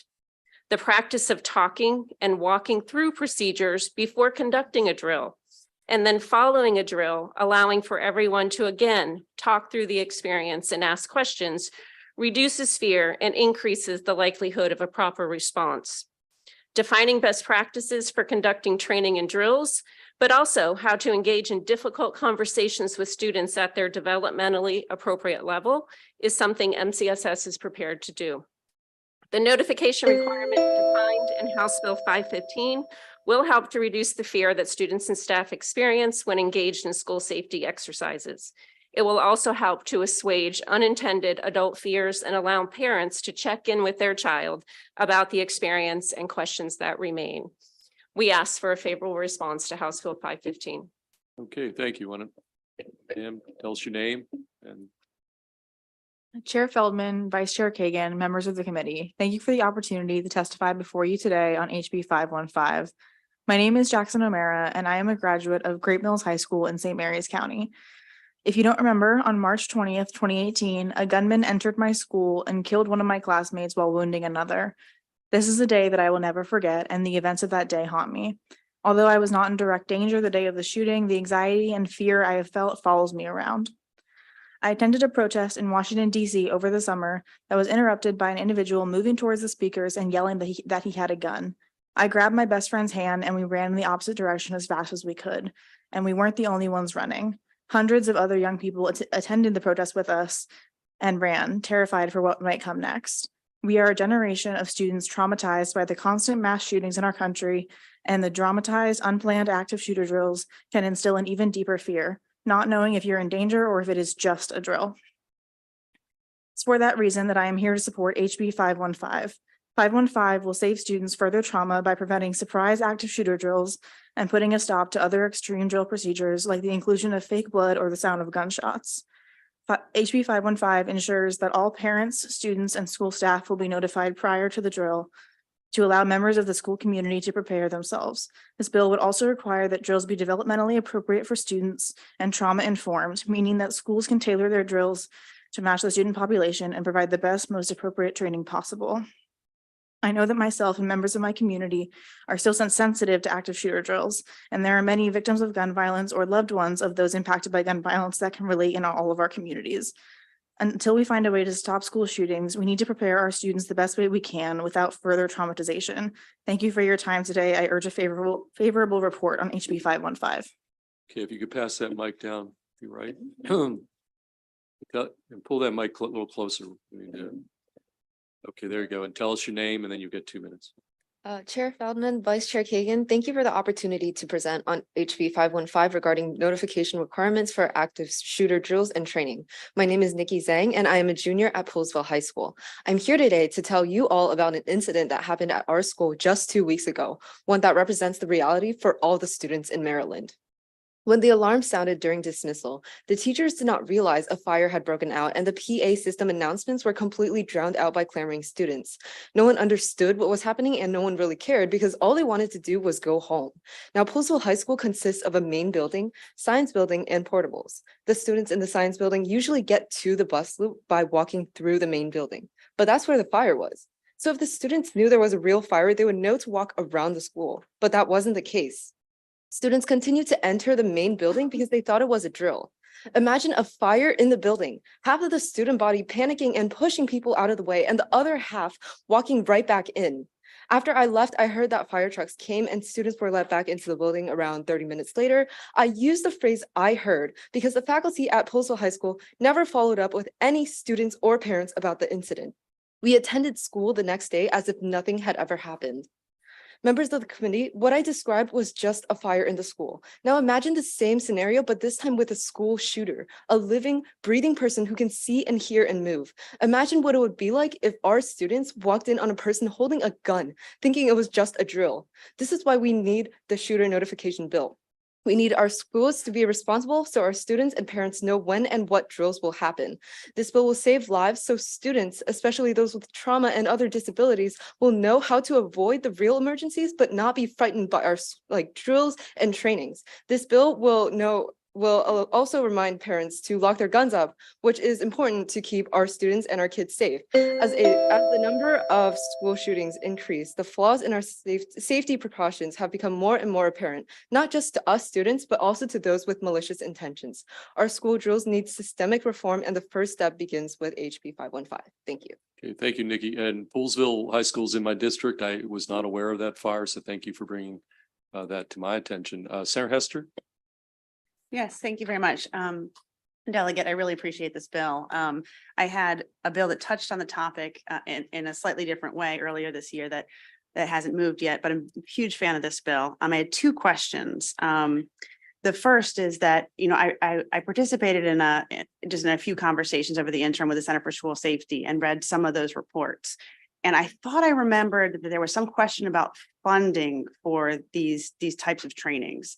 There being a need for funding. So my first question is like, once we do the study and get the best guidance possible, is there still a need for funding of those? My second question is, to your knowledge, and this may be for the center, have we actually reviewed the state's physical security and like the things that have changed since we passed the Safe to Learn Act? Like, is there an effort between the Center for School Safety and the school system to do any kind of review and to feedback on what we learned in the past 5 years?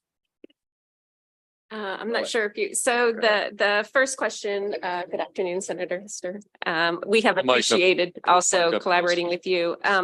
Is the funding element was really related to the study and collaborating with a research institution. Originally, we were really looking at a university that potentially was going to have a cost involved.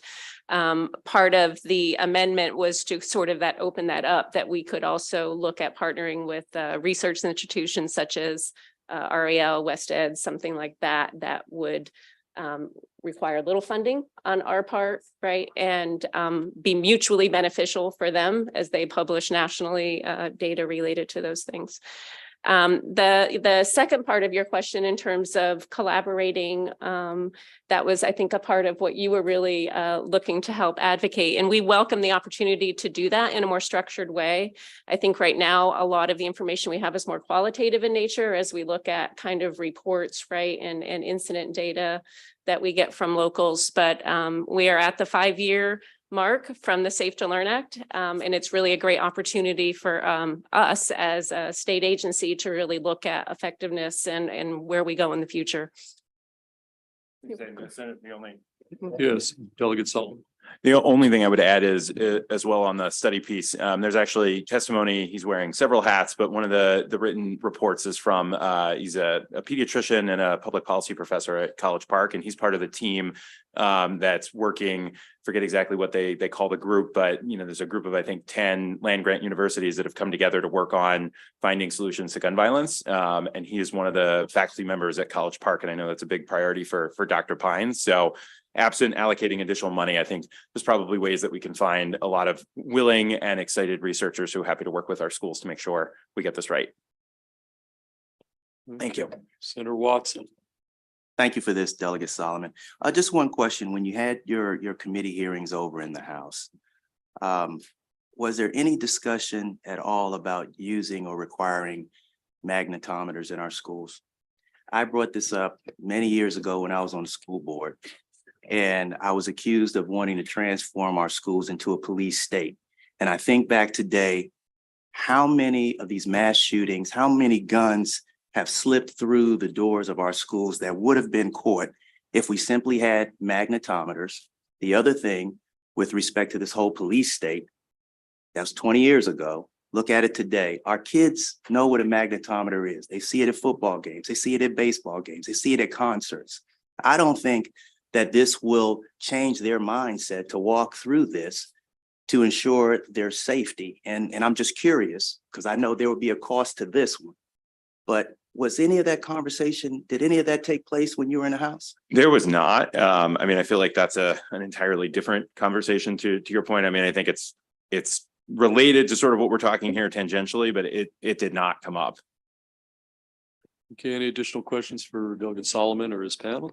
Okay, seeing none, thank you. We do have several other witnesses. I'm going to call up another panel. Sorry. Yeah, I'm sorry. Okay. I'm just going to say it now rather than everyone's going to tell powerful stories and they're all going to make me want to cry. I just want to right now, thank you, Delegate Solomon. Nikki, you did a great job. I'm so sorry for South, I didn't get it right.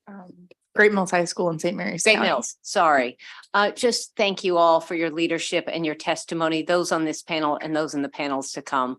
We appreciate you and you certainly help us understand the impact and the importance of legislation like this. So thank you. Thank you, Okay. Senator. I'm Thank you. going to call up the following witnesses to hear your name. Come up to the witness table. Melissa Ladd. Is Melissa Ladd here? Navion Scarlett. Karen Heron. Let's see. Laura Stewart and Jan McNamara. Those are, got 5 witnesses, 5 seats.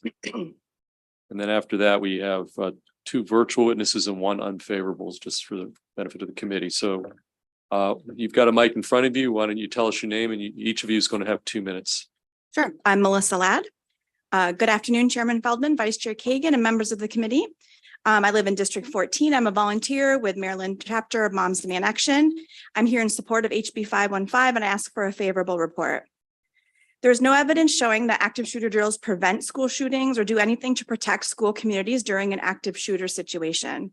Instead, we should be doing all that we can to prevent people, including students, from accessing firearms. Also, studies show that active shooter drills have a negative impact on mental health of students, which you've already heard about. In addition to my volunteer work with Maryland Moms Demand Action, I am also a part-time middle school teacher for MCPS. At the beginning of the year, I went through all the drill scenarios with my students, including talking about what we do in the case of an active shooter. We did not do any simulations or even an actual drill, but even just talking about the possibility creates enormous anxiety for our students. One of my students came up to me in tears after our discussion to ask me if we could please not discuss it again. These children have been subjected to an entire lifetime of constant fear and threat of school shootings and are left to bear the emotional brunt, since we as adults have not solved the problem of guns in schools. HB 515 also importantly requires school districts to remind families about their responsibility to lock up their firearms.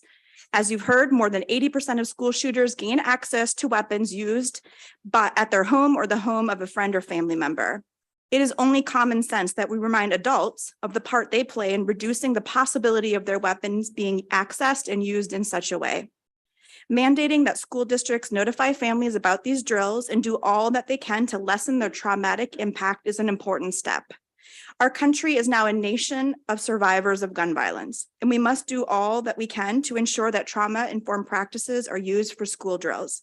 Please move this bill out of committee before the time runs out. Okay, why don't you just hand that? I'm going to go right down the table. Tell us your name. Put that mic close. Yep. There you go. Good afternoon. My name is Navian Scarlett. Good afternoon to Chairman Feldman, Vice Chair Keegan, and members of the committee. I am founder and president of Students Demand Action for the Frederick County chapter. I'm a Frederick native in District 3, and I am currently a college student. I'm here in support of HB 515, the Active Shooter Drill Notification Bill, and I ask for a favorable report. I believe in this bill because it will help students cope with anxiety and trauma shooting drills can induce. In my experience attending Frederick High School, students would start crying from fear and anxiety, huddled in a corner trying to comfort each other, and even having panic attacks as a result. At the very least, this would help inform students and parents in advance and would prepare and prevent triggering distress in gun violence survivors. We do not need to compromise the mental health and well-being of students and staff to protect them. This would be the most ideal and reasonable way to keep everyone safe and prepared for what can no longer be considered the unexpected, but a matter of time. We must put gun violence survivors and those traumatized first when taking this approach. Thank you for your time. Okay, thank you. Let's keep going.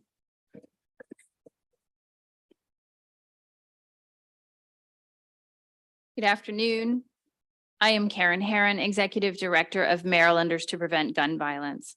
I am speaking today in support of HB 515, Public Schools Active Shooter Safety Drill Requirements. The U.S. experiences more school shootings than nearly all other nations. It has become the norm in school systems across the country to practice these drills designed to offset the damage that these events can affect. While the evidence is unclear that these drills have any positive impact on the outcomes of school shooting incidents, it is certainly understandable in a country that is failing miserably at countering the effects of the large amount of accessible firearms that school systems try to do all that they can. Nevertheless, there is a growing body of evidence that some of these drills are being implemented in ways that cause harm even without a shooting event actually occurring. Studies on the mental health of students, teachers, and parents who experience them demonstrate increases in anxiety, stress, and depression. Further evidence reveals a lasting concern over physical health, with long-term concerns that this reality may ultimately have lifelong impacts on the generations coming up within the system. This legislation seeks to provide a framework for drills to offset some of these negative impacts by ensuring that they are carried out in the least damaging way possible and that evaluators are in place to assess and adjust the programs. We know that we should not be subjecting children to drills that mimic actual incidents, that families should be given advance notice of the drills, and that everything is carried out with trauma-informed approaches to address student well-being. In addition, communicating to families best practices for safe firearm storage may actually be the most impactful thing that school systems can do to reduce the number of these events. MPGV urges a favorable report. Okay, Ms. Stewart, why don't you go next? Good afternoon. My name is Laura Stewart. I'm here to represent Free State PTA, our statewide Maryland PTA organization representing over 500 schools. And as a member of Montgomery County PTA, this is extremely important to the state and the county in which I reside in Silver Spring, Maryland. My child goes to Einstein High School, and he was one of many state children who went through an incident, not a drill, but an actual incident where there was a threat of harm. And he spent an hour underneath his art table, and he had the clear-mindedness to turn on his cell phone just in case there was something that happened in his room and there would be a record of it.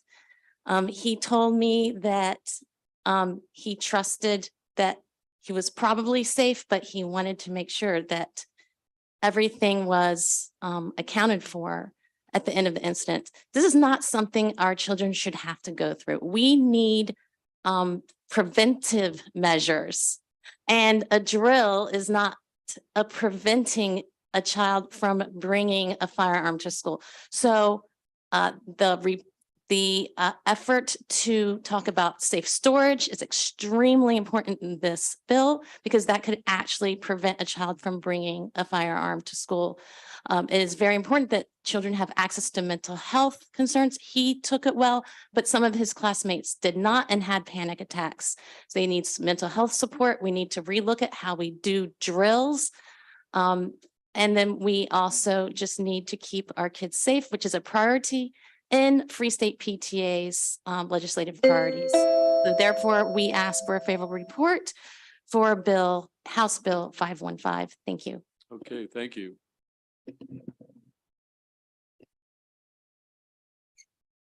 Good afternoon, Chairman Feldman, Vice Chair Kagan, and members of the committee. My name is Jan Donahoe McNamara. I'm a resident of Bethesda in District 16. I am also the daughter of a combat veteran, and I'm a volunteer with the Maryland chapter of Moms Demand Action.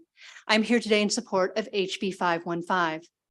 As some of you are aware, my brother-in-law, John McNamara, was murdered during the 2018 mass shooting that took place at the Capital Gazette newspaper, only 4 miles from where we are all sitting right now. On the day their uncle was killed, my daughters were 9 and 11 years old. Approximately 8 months after John was killed, I was contacted by my older daughter's school. I was informed that they were planning an active shooter drill, and I could bring her to school a little late that morning if we chose, so she would miss it. Soon after that, the school reached out again to say they realized that the 1-year anniversary of the Parkland shooting would have been the following day, so the drill was not held. My daughters have seen their uncle's face on the front page of the Washington Post and his murderer's image in the national media throughout the years-long proceedings regarding the Gazette case.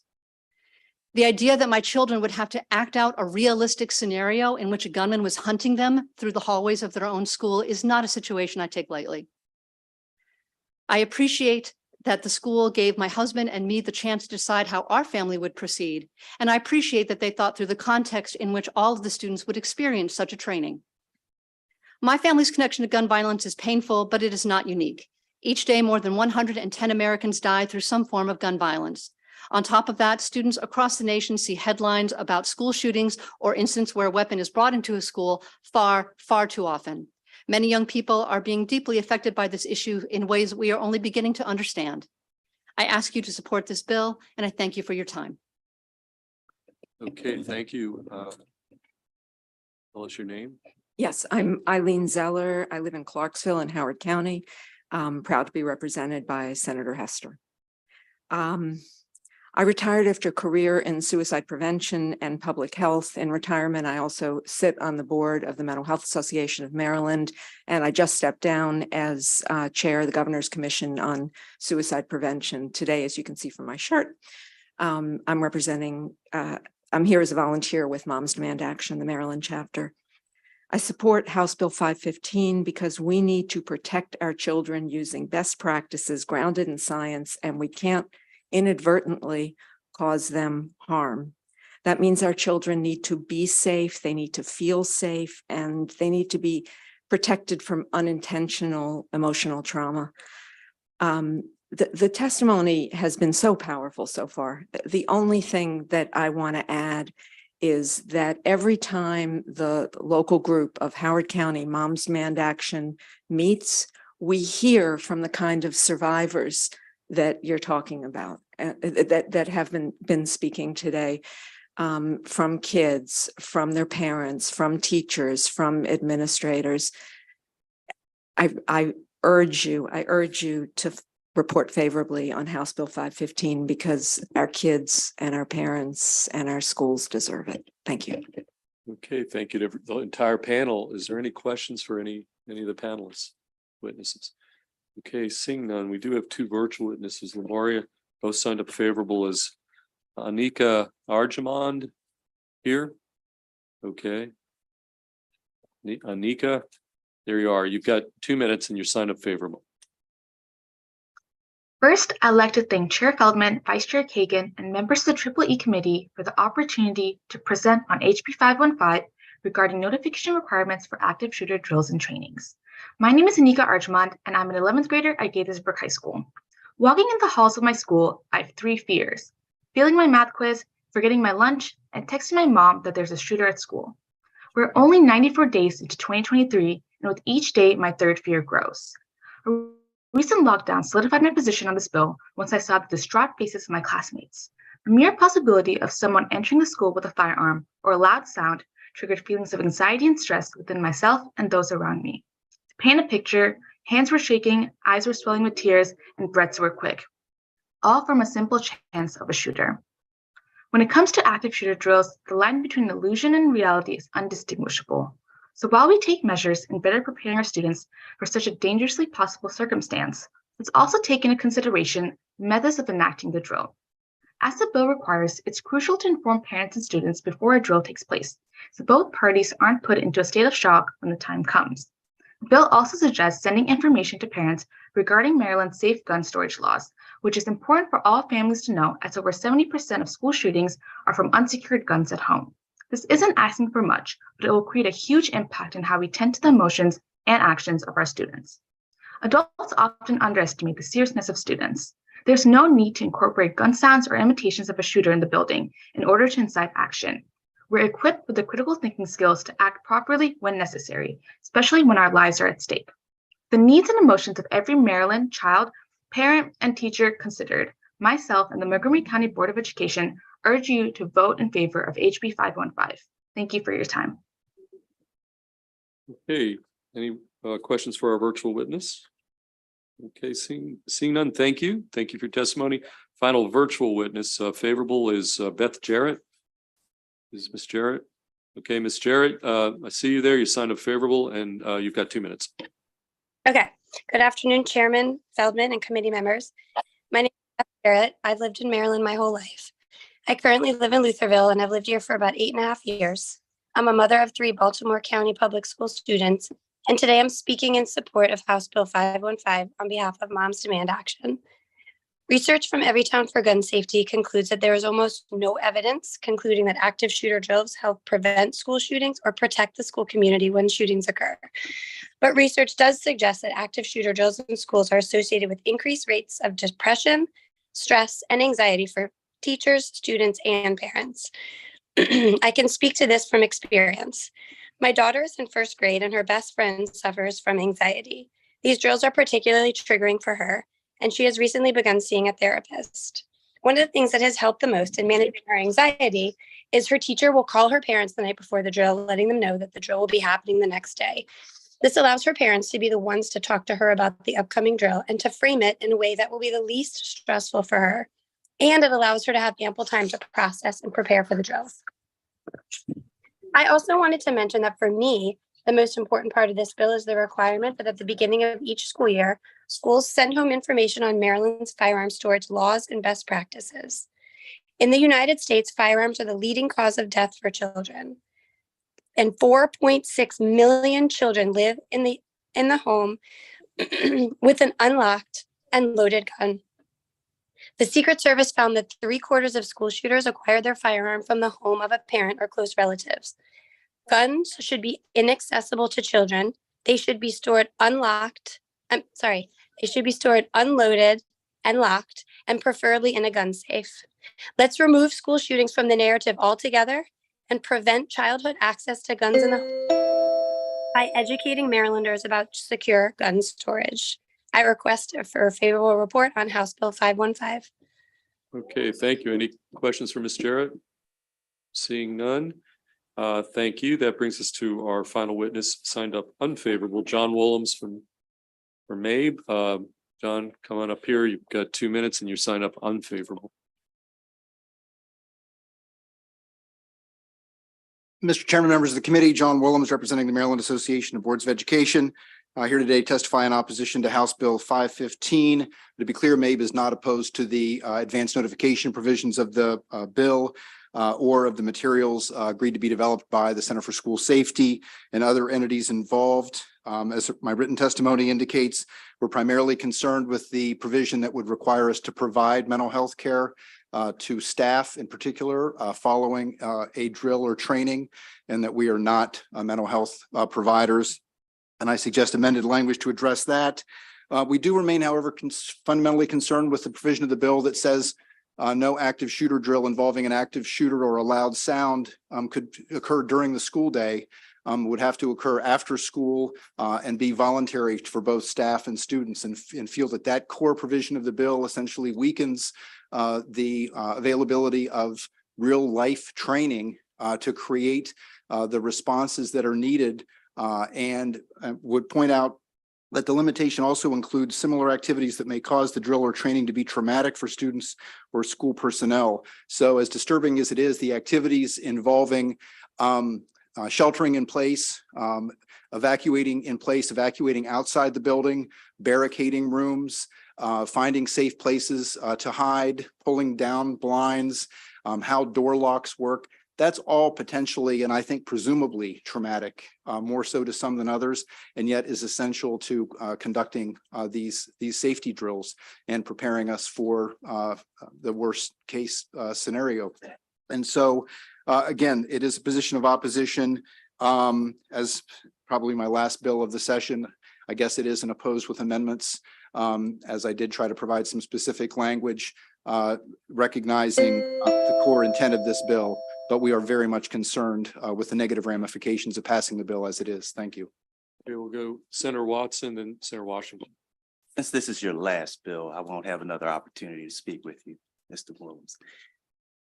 So listening to what you just said, it seems like you don't have a lot of faith that our students are up to the challenge and can enter this new paradigm.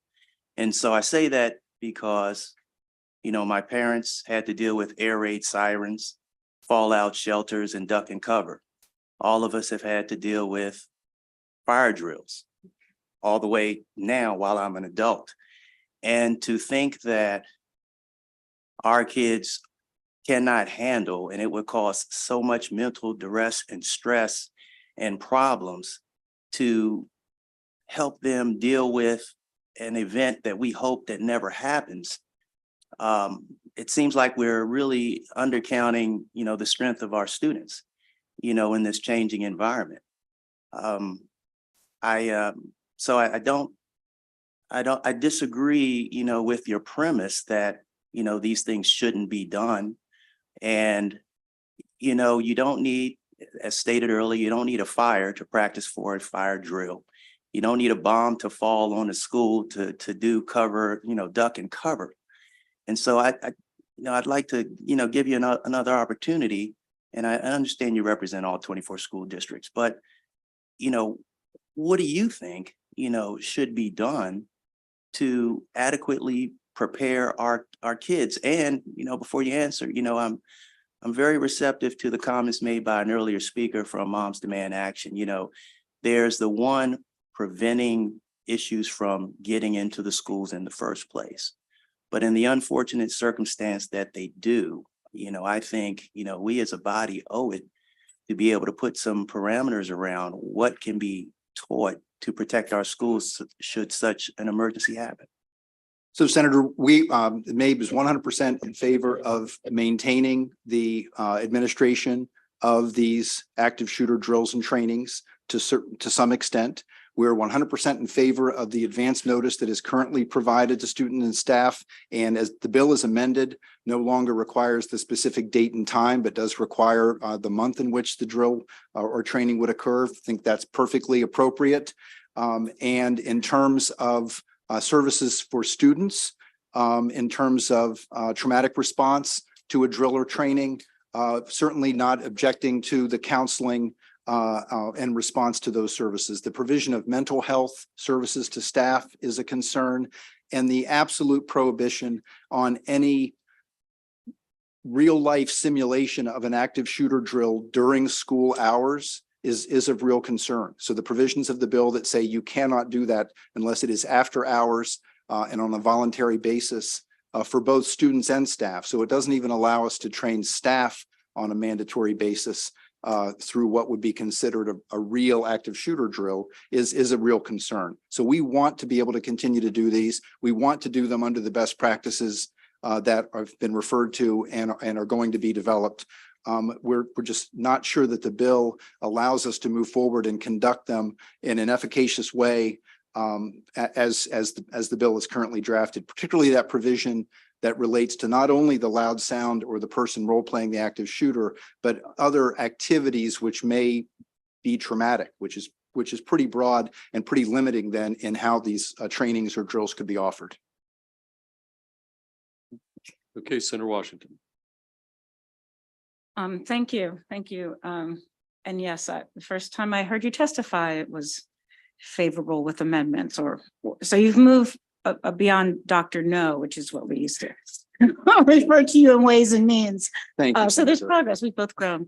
So I think I want to build on what my colleague was saying around, I want to better understand that you want to maintain the ability to use loud noises and lights to sort of recreate the situation. Is that what you're saying? Yes. So I think most of us had intro to Psych 101, right? And they had the exercise where they shock the mouse, right? And you shock the mouse and you shock it intermittently and the mouse kind of learned how to avoid it. But if you keep shocking the mouse just gives up and is not able to be responsive. I think what you're hearing is that it's not simply the trauma that they're experiencing in schools. The trauma of violence is on the TV, it's on their TikToks, it's everywhere. And so when they additionally have the trauma in the school, what we may in fact be creating would be people who actually cannot respond because they have been overly, they've been shocked too often. So I think that that's what we're asking you to consider, and that you can show someone how to do it and how to respond without contributing to that trauma. So can you hear that perspective? Absolutely, Senator. And I think the bill, by expanding the term drill to include trainings, is perfectly appropriate. And I think some of us have probably been involved in active shooter drills that are in fact trainings. And the trainer says, this is not a drill. I'm not going to, fire a blank and I'm not going to create a scenario. I'm going to walk you through what that training is like. And this may in and of itself be traumatic for some. And I want to provide an opportunity for anyone to leave the room who may feel that that's likely to be the case for them. And that is perfectly appropriate. We should be engaged in that kind of sensitive activity. In terms of the desensitization, though, resulting in people being frozen and unable to act in cases of emergency, I hear you and totally respect your professional background in this. In your psychology 101, yes, but we do worry about not training folks up to develop that muscle memory as to what to do in case of an emergency. What is the difference between sheltering in place or a partial evacuation, where some students are told to run out this side of the building and some students are told to shelter in place. And so to not have it be on the fly and a first time ad hoc experience for kids and staff, but something that has been rehearsed and prepared for as traumatic and certainly potentially traumatic for some more than others as that training would be, that it is still a vitally important thing to do. Verify that the provisions where you're not using loud noise, you're not saying act like this is real, you're not yelling, there's noise, there's lights, there's the recreation. That is your position, that we're okay prohibiting that type of response. Yeah, those types of training. No, the bill says that those types of activities could only occur after school hours and on a voluntary basis. But I'm sort of interested, maybe we just prohibit them. I would respond to that, Senator, by suggesting that we wait for the best practices to be developed that are called for in the bill before we set really strict parameters over how these drills are conducted. That's fair. Thank you. Okay, Vice Chair Kagan. Thank you. Very quick questions for you, Mr. Willems. For Mabe to come in here to testify against a bill that passed the House unanimously in committee and the full body. Just curious, did all 24 jurisdictions weigh in and you were unanimous against it? Is it literally just majority rules? How does it work for you to come in here against this? Senator, in terms of Mabe's legislative committee process, we strive for sufficient consensus. We don't take positions on bills where there's less than a 60% majority and substantial majority rules. We may have a couple abstentions from time to time, but by and large, the legislative committee will speak with one super majority voice on bills, and we will often take no position on bills where there is not sufficient consensus or there is some substantial disagreement among the boards. And again, a quick follow-up, because I've never wondered or asked you about this. Is your voting weighted or does everybody get the same vote? So does a low population versus a high population county or board of education or student population, are those weighted equally? Well, that's an excellent question. It is one county, one vote, but I would say that the sufficient consensus process is intended to balance the issues and concerns where you may have the proverbial big 6 or 7 in one place and everyone else in another place. And in a past life, having worked for Mako, this is a dance I've been doing for a while. It's hard to do. Yes. Well, we appreciate your testimony on this and all things. Thank you. Thank you, Mr. Chair. Senator Carozza, why don't you have the last question on this, because we do have to knock out some voting. Thank you. We got a couple more bills, so just saying. I just think it's important, and Mr. Willems, I think you're the person who could help. Just stepping back from what is going on right now with current law with the Maryland Center for School Safety, right, and what's going on locally with any drills or exercises, and maybe a reminder if those are required, if they're left up to the locals, are they done on an annual basis, and then understanding what currently is being done, and then with this bill, just trying to understand, what would continue or not continue. So I'm a little confused on just before we talk about, moving forward with new requirements, just understanding what currently is in place.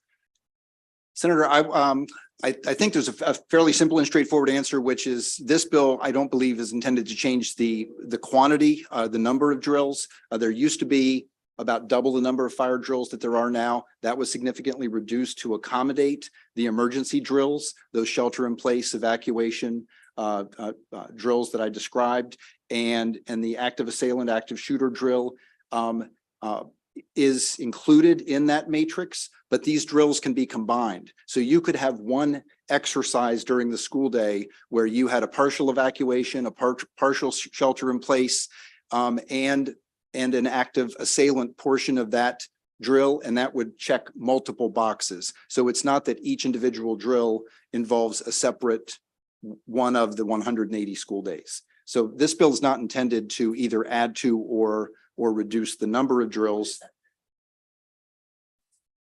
Requirement of how long, the requirement of the drills. I don't know that I was stated- trying to get a sense of what's going on in the locals. And then it is about 10, it's about 10 drills that are required, but they're not required to be 10 separate events. They can be 10 combined. drills per school year. Yes, including fire drills.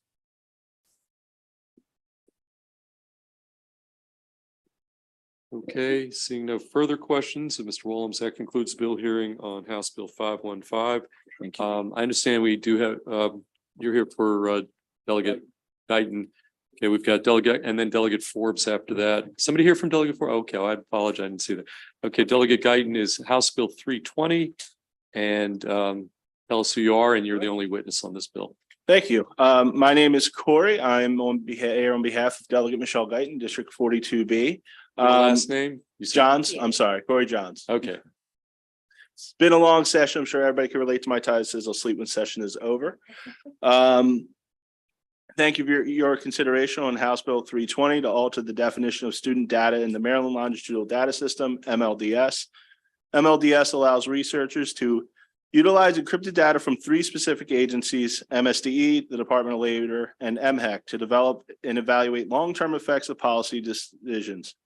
The addition of any data point of MLDS must be approved through legislation. HB 320 simply alters that the original statute to add specific student disability data to the list of student data that may be collected and analyzed by MLDS. This is a request from the statewide Autism Stakeholder Steering Committee to help track the prevalence of autism diagnoses and the long-term employment and educational outcomes of this population in Maryland. Currently, MSDE reports IEP status, but not specific disability code to MLDS. Statutorily adding disability categories to MLDS will direct and evaluate policy for all groups of Marylanders with disabilities. Thank you for your consideration of House Bill 320, which will help us better support our students with disabilities in Maryland. This bill passed the House 127-5 and does not have any opposition. The following groups have submitted letters of support: Strong School Maryland, Disability Rights Maryland, Developmental Disabilities Council, Parent Advocacy Consortium, Maryland Down Syndrome Advocacy Coalition, the members of the Education Advocacy Coalition, and Ross Goldstein from MLDS did submit a letter of information just explaining that they have the capacity to do this and there would be no fiscal impact. So we hope for your support. Okay, any questions for Mr. Johns? Okay, thank you for your testimony. That concludes the bill here on House Bill 320, which next step, we're going to go to House Bill 1179. Delegate from Delegate Forbes's office. You're going to come up here and you'll tell us who you are. And then also we do have one witness from the University System of Maryland, Carolyn Skolnick. Ms. Skolnick, why don't you come up here as well? Okay, so we'll start with Representative Delegate Forbes. Tell us your name and got the time you need, and then we'll go to Ms. Skolnick. Good afternoon, Chair Feldman, Vice Chair Kagan, and members of the committee. For the record, I am Susan Parts, P-A-R-T-S, and I am Delegate Kathy Forbes, Chief of Staff. I am here to present HB 1179, which does not have a cross-file. What this bill does, this bill is necessary to allow the University System of Maryland, affiliated foundations, and their employees to continue to accept and administer certain grants. Without this legislation, the USM has determined that allowing USM employees who work for foundations that accept grants may put them at risk of violations of ethics laws. Why this bill is necessary. This policy will allow affiliated foundations to accept certain grants primarily to benefit faculty research. These grants are only accepted by foundations when the university cannot accept them, usually because the grant must go to a 501c3 entity or because of certain other conditions that the university cannot accept. There are very clear rules and processes between a university and its affiliated foundations to ensure that affiliated foundations accept these grants only when all other avenues have been exhausted. System foundations accept several $1 million a year in these grants funds, a very small percentage of the total research dollars granted across the system, but still very important to faculty, often young faculty, seeking support for their research. For years, many affiliated foundations have taken on the risk and administrative burden of accepting those grants so that research funds are available for faculty. Why you should vote for this bill. This legislation will allow foundations to accept grants while ensuring that foundation employees are protected and in compliance with our ethics laws. Most importantly, we want to ensure that every legitimate revenue resource is available to faculty across our system for research. In previous years, these grants accepted through foundations have accounted for between $3 million and $11 million of additional research funding for our institutions. HB 1179 passed the House Environment and Transportation Committee 22-0 and the full House unanimously 135-0. I ask for a favorable report on behalf of Delegate Forbes. Thank you. Okay, let's go to Ms. Skolnick and then we'll take questions. Thank you. My name is Carolyn Skolnick. I'm an Associate Vice Chancellor at the University System of Maryland. Chair Feldman, Vice Chair Kagan, and members of the committee, thank you for the opportunity to testify in support of House Bill 1179. As mentioned, this bill would amend the section of the education article that addresses affiliated foundations at the University System of Maryland, and it would clarify that under certain circumstances, university employees may, in accordance with the Maryland Public Ethics Law, serve as directors or employees of an affiliated foundation that is organized to accept research grants for the benefit of the institution. Maryland law already permits university officials or employees to serve as a director or employee of an affiliated foundation that is organized to foster fundraising for the institution without fear of running afoul of the ethics law. Without this legal protection, the ethics law would prohibit such service as a conflict of interest. And the rest of my testimony basically repeats what's already been said. So in the interest of brevity, I'll stop there to say that, of course, we urge a favorable support for House Bill 1179, and I'm happy to answer any questions that you might have. Okay, Senator Washington. Thank you. And thank Delegate Forrest for the bill. I want to better understand. Could you give us an example of something of a grant or granting institution that you would not be able to accept?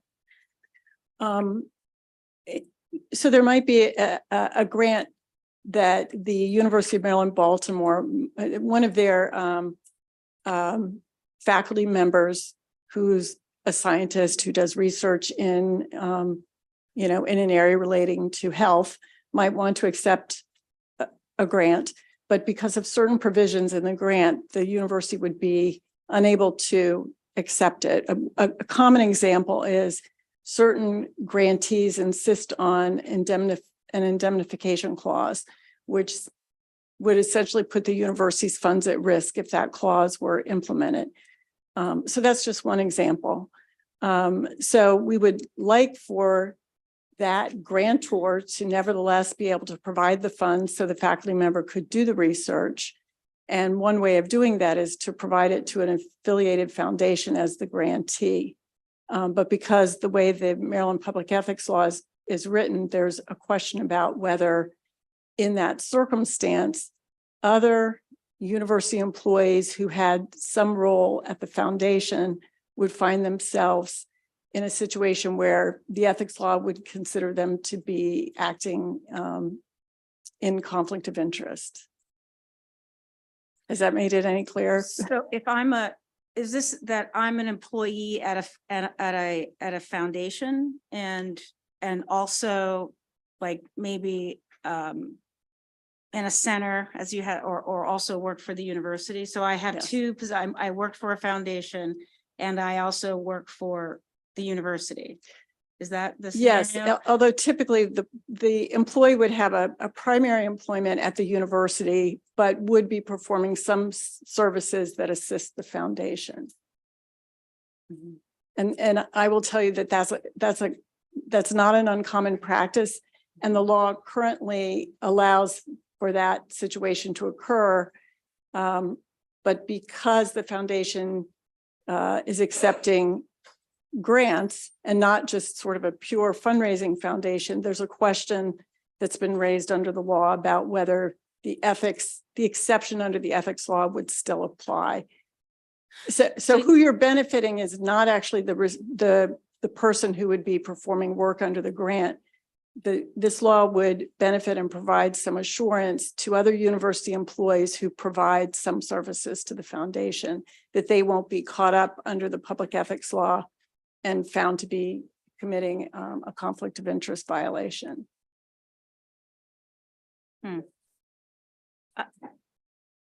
Yeah, I guess I'm still not understanding. So you're saying, so for purposes of fundraising for the benefit of the institution, there's no ethics violation. Correct. But if there is a grant to conduct research, there's potentially an ethics violation?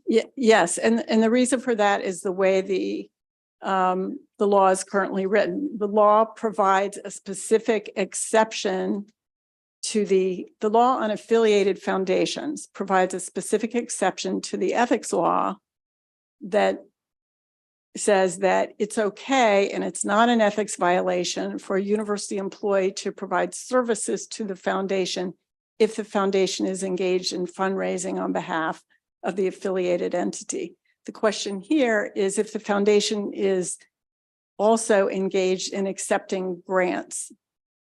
And the law currently doesn't provide an exception under the ethics law where the foundation is accepting grants. I have one more question.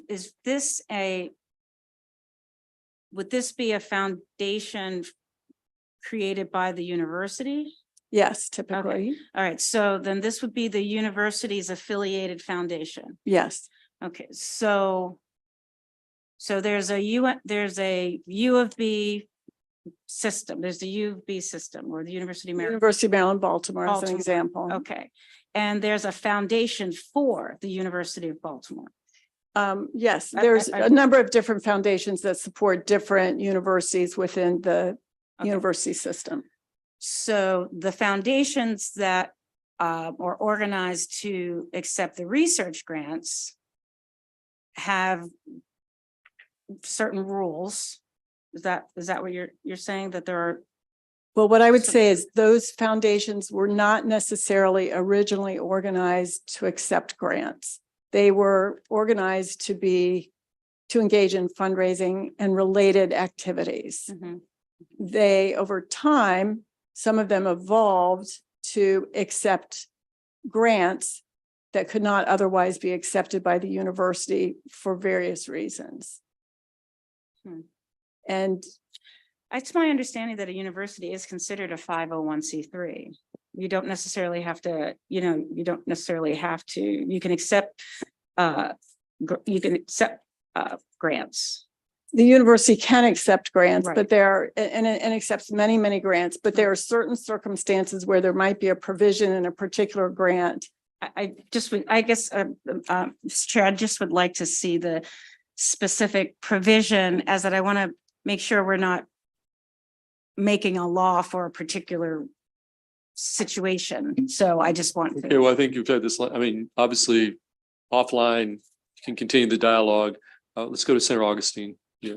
Thank you, Mr. Chair. It's a similar sort of line of questioning. If I heard you correctly, you were saying that this law, in essence, would allow the foundations to skirt certain requirements like indemnification that are the requirements for grants that the university would basically be able to backdoor into the grants through this mechanism?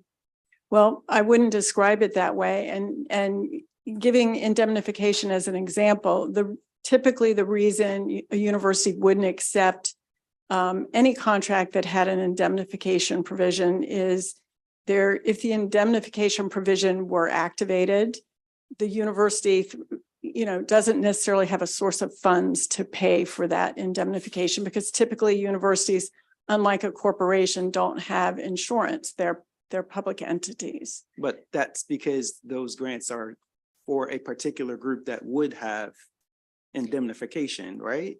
Well, and the Typically. right, and the foundation could make that decision about whether or not they thought that particular provision was a reasonable one and whether or not they were willing to accept a grant under those circumstances. Thank you. Okay, any additional questions for our witnesses? Okay, seeing none, that concludes the bill hearing on 1179, which brings us to our final bill. Is anybody here from Delegate Pippy's office on behalf of the Frederick County delegation? Why don't you come up here, sir? This is House Bill 222 from the Frederick County delegation, and you're here on behalf of Delegate Pippy. Yes, sir. And so tell us your name and take the time you need. You're the only witness. One moment here. All right, for the record, my name is Andrew Zirkle. I'm Chief of Staff for Delegate Jesse Pippy, and I'm here on behalf of his office as well as the Frederick County delegation to give testimony on House Bill 222. I would first off like to thank the chair and the vice chair as well as the whole committee for the opportunity to present this bill. House Bill 222 is a rather simple bill that brings a successful program designed for students in Baltimore County to Frederick County. For some context, the Maryland State Department of Education regulations currently prohibit the sales of caffeinated beverage during school hours.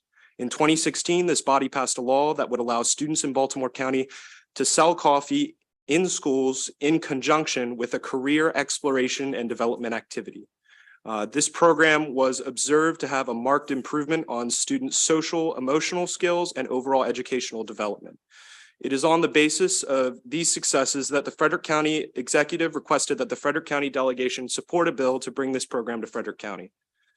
This bill has the support of the Frederick County delegation, the Baltimore County House delegation, and both the Frederick County and Baltimore County Executive. Additionally, this bill passed through the House Ways and Means Committee and the full body of the House unanimously.